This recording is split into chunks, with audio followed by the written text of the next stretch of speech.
Salam sejahtera untuk umat Tuhan di mana saja Anda berada. Tak terasa kita sudah akan memasuki lagi Sabat yang kudus. Apapun keadaan saudara saat ini, Tuhan tetap mengasihi Anda. Mari kita ikuti renungan buka Sabat oleh Pendeta Roni Umbuh. Shalom saudaraku yang kekasih dalam Tuhan. Puji Tuhan kita dapat bertemu kembali di renungan buka Sabat. Saya masih ingat ketika saya berada di bangku SD, ketika saya diuji untuk membaca. Salah satu syarat untuk kenaikan kelas di kelas 2, saya harus bisa membaca. Dengan terbata-bata, saya berusaha untuk dapat membaca. Karena itu adalah satu syarat untuk kenaikan kelas. Kita pernah melewati bangku pendidikan, SD, SMP, SMA, perguruan tinggi. Untuk mendapatkan kualitas, seseorang harus diuji. Dalam kehidupan kita, kekristenan harus juga diuji. Sebelum kita lanjut, mari kita berdoa. Bapa di sorga, terpujilah nama-Mu Tuhan. Terima kasih untuk kebaikan Tuhan menyertai kami 6 hari bekerja. Kami boleh berada di hari Sabat-Mu yang kudus. Kami rindu membacakan sebagian daripada firman Tuhan. Kiranya kami boleh memahami yang terbaik yang datang dari Tuhan bagi kami. Ini doa kami Tuhan dalam nama Yesus Juru Selamat kami. Amin. Seorang penulis Kristen mengatakan dalam sebuah bukunya, dia menyatakan seperti ini. Ujian dan halangan adalah metode disiplin Tuhan dan syarat-syarat keberhasilan yang ditentukannya. Ia membaca hati manusia, mengetahui tabiat mereka lebih baik daripada mereka sendiri. Ia melihat bahwa sebagian orang mempunyai kuasa dan kelemahan yang kalau diarahkan dengan benar, dapat digunakan dalam memajukan pekerjaannya. Selanjutnya, Tuhan melihat dalam diri kita sesuatu yang berharga, yang ingin dikembangkannya. Jika Ia tidak melihat dalam diri kita sesuatu yang akan memuliakan namanya, maka Ia tidak akan menggunakan waktunya untuk memurnikan kita. Kita dapat mengambil pesan dari kata-kata di atas adalah, karena saudara dan saya berharga dan berguna dalam kehidupan ini, Tuhan mengizinkan ujian terjadi kepada saudara di dalam kehidupan ini. Saya ingin kita kembali kepada Alkitab. Tertulis di dalam Mazmur pasal 12. Ada satu ayat yang sungguh baik yang tertulis di ayatnya yang ke-7. Mazmur 12 ayat yang ke-7 mengatakan demikian. Janji Tuhan adalah janji yang murni, bagaikan perak yang teruji 7 kali dimurnikan dalam dapur peleburan di tanah.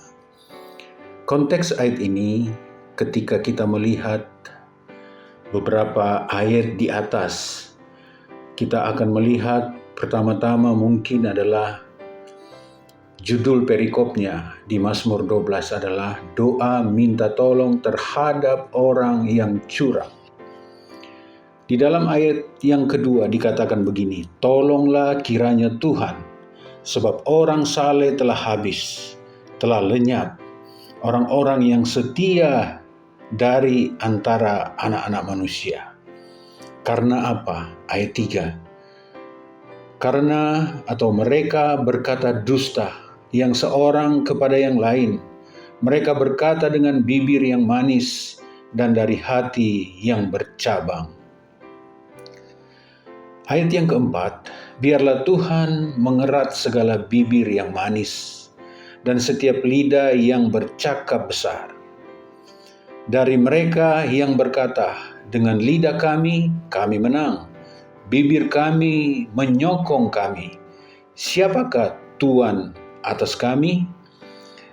Dari beberapa ayat ini kita menemukan bahwa kehidupan kita akan dihadapkan kepada ketidakadilan, kesulitan, perbantahan, dan lain sebagainya. Kesulitan-kesulitan itu kiranya menolong kita untuk lebih mendekat kepada Tuhan. Ketika kita mendapati di sekitar kita persoalan yang membuat kita merasa jengkel, merasa susah, ketidakadilan dan lain sebagainya menerpa kita, itu benar-benar membuat kita pusing. Tetapi dari semua problema ini, pemazmur ingin kita fokus kepada ayat yang ke-7, bahwa Tuhan tidak meninggalkan kita, bahwa Tuhan mendengar keluhan-keluhan kita, bahwa Dia memberikan keselamatan kepada kita, bahwa janjinya itu pasti. Itulah sebabnya saya rindu saudara dan saya mengalami pengalaman ini, yaitu ayat yang ke-7 di Mazmur pasal 12. Janji Tuhan adalah janji yang murni, bagaikan perak yang teruji 7 kali dimurnikan dalam dapur peleburan di tanah. Ada orang yang mengatakan bahwa untuk melebur logam perak membutuhkan pekerjaan yang rumit, membutuhkan waktu yang tepat, membutuhkan konsentrasi yang tidak boleh lengah.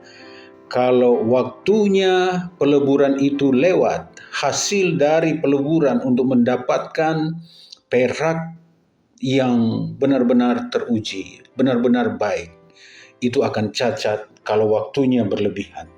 Dengan kata lain, membutuhkan ketelitian, membutuhkan konsentrasi yang tinggi untuk mendapatkan hasil logam perak yang murni, yang baik.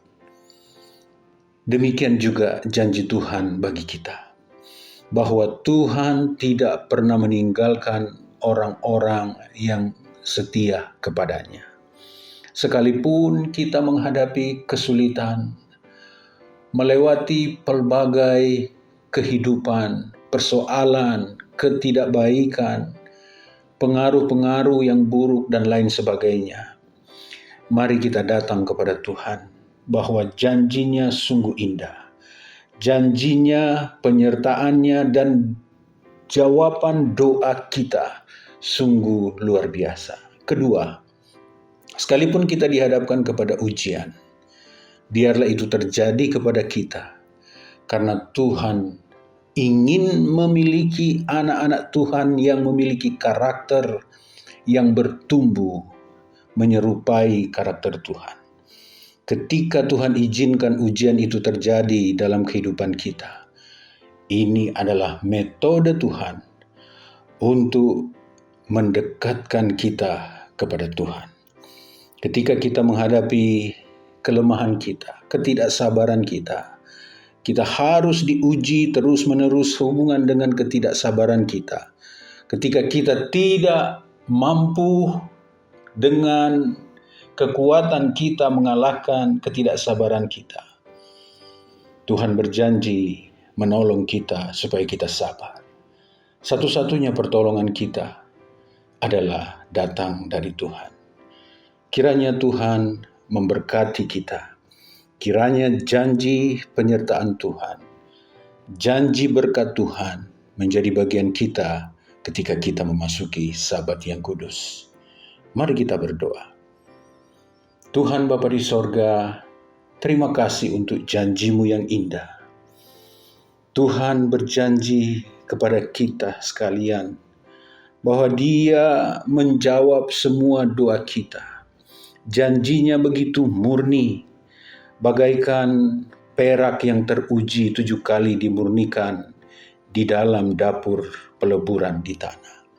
Sungguh baik Engkau Tuhan bagi kami.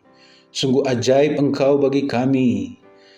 Tolong kami Tuhan, ketika kami susah, ketika kami diuji, kami mengingat bahwa Tuhan tidak pernah meninggalkan kami. Adalah doa permohonan kami. Di dalam nama Yesus Juru Selamat kami. Amin. Shalom, selamat Sabat, Tuhan memberkati.